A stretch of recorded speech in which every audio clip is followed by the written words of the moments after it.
مسلمانوں، تمہاری عورتوں میں جو بدکاری کا ارتکاب کر بیٹھیں ان پر اپنے لوگوں میں سے 4 شخصوں کی شہادت لو۔ اگر وہ ان کی بدکاری کی گواہی دیں تو ان عورتوں کو گھروں میں بند رکھو یہاں تک کہ موت ان کا کام تمام کر دے، یا اللہ ان کے لیے کوئی اور سبیل پیدا کرے۔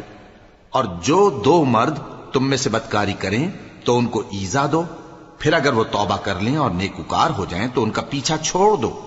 بے شک اللہ توبہ قبول کرنے والا ہے، مہربان ہے۔ اللہ انہی لوگوں کی توبہ قبول فرماتا ہے جو نادانی سے بری حرکت کر بیٹھتے ہیں پھر جلد توبہ کر لیتی ہیں۔ پس ایسے لوگوں پر اللہ توجہ کرتا ہے اور وہ سب کچھ جاننے والا ہے، حکمت والا ہے۔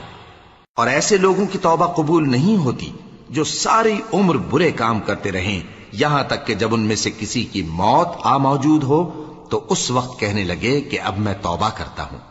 اور نہ ان کی توبہ قبول ہوتی ہے جو کفر کی حالت میں مریں۔ ایسے لوگوں کے لیے ہم نے دردناک عذاب تیار کر رکھا ہے۔